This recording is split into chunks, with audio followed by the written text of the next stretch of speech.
Hi everyone, ఈ రోజు Sunday special ఏం చేసుకున్నామా అని మేము ఆలోచిస్తూ చికెన్ విత్ కాంబినేషన్ బిర్యానీ చేసుకుంటున్నాం. ఇలా చికెన్ ని మనం శుభ్రంగా క్లీన్ చేసుకుని ఇలా పెట్టుకున్నాం. ఇప్పుడు చూడండి, మనకు కావాల్సిన ఆయిల్ అండ్ చికెన్ మసాలాలో కావాల్సిన కొబ్బరి, లవంగాలు, దాల్చిన చెక్క, ఇంకా అల్లం వెల్లుల్లి పేస్ట్, ఇంకా అన్ని తెలిసినవే కదా. నెక్స్ట్ మన బిర్యానీలో కావాల్సిన టమాటా అండ్ ఆనియన్స్, పుదీనా, పచ్చిమిరపకాయలో కావాల్సిన దినుసులు కూడా మనం తీసుకుంటున్నాం. జాజికాయ, జాపత్రి, సోంపు అండ్ బిర్యానీ ఆకులు ఎవ్రీథింగ్ తీసేసుకున్నామండి. ఆయిల్ హీట్ ఎక్కాక మనం చికెన్ కర్రీలోకి ఆనియన్స్ వేసుకుంటున్నాం. ఎందుకు ఆనియన్స్ బ్రౌనిష్ అయ్యాక మనం టమాటాస్ కూడా వేసుకుంటున్నాం. చూడండి, మనం చికెన్ వేసుకుంటున్నాం. మనం ఉప్పు వేసుకుంటున్నాం అండ్ పసుపు కూడా వేసుకొని కొంచెం సేపు అలా మగ్గించుకుంటున్నాం. చూడండి, మేము సాంబార్ కారం వాడుకుంటున్నాం, చాలా రుచిగా ఉంటుంది. మీరు కూడా ట్రై చేయండి సాంబార్ మసాలా కారం. మన మసాలా రెడీ చేసుకుంటున్నాం. ధనియాలు, కొబ్బరి, లవంగాలు, దాల్చిన చెక్క, అల్లం వెల్లుల్లి అన్నీ వేసుకొని మనం ఇప్పుడు గ్రైండ్ చేసుకోవడానికి రెడీ చేసుకుంటున్నాం.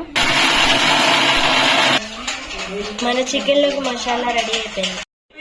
హాయ్ ఎవరీవన్, మనం ఇప్పుడు బిర్యానీ చేసుకుంటున్నాం. ఫస్ట్ ఒక వెసల్ తీసుకొని దాంట్లో మనకి సరిపడేంత ఆయిల్ పోసుకున్నాం. మనం నెయ్యి వేసుకుంటున్నాం. నెయ్యి వేసుకుంటే బిర్యానీలోకి చాలా టేస్ట్ వస్తుంది. చూడండి, మన గీ కూడా వేడెక్కాక మనం తీసుకున్న ఇంగ్రీడియంట్స్ వేసుకుంటున్నాం. బిర్యానీ ఆకులు అండ్ జాజి పువ్వు, జాజికాయ, లవంగాలు, దాల్చిన చెక్క అన్నీ వేసుకుంటున్నాం. దాల్చిన చెక్క, లవంగాలు అన్నీ తీసుకున్నాం. షాజీరా కూడా వేసుకున్నాం. మనకి బిర్యానీలో బాగా టేస్ట్ రావాలంటే ఎక్కువ వేసుకోవాల్సిన ఇంగ్రీడియంట్స్ ఏంటో చెప్తాను వినండి. జాజి పువ్వు అండ్ జాజికాయ, షాజీరా ఇవి చాలా టేస్ట్ని ఇస్తాయి, బాగా గుర్తుపెట్టుకోండి. నేను చపాతీ వీడియో పెట్టిన దానికి చాలా likes and subscribers and views కూడా బాగా వచ్చాయి. చాలా థ్యాంక్స్ అండి అందరికీ.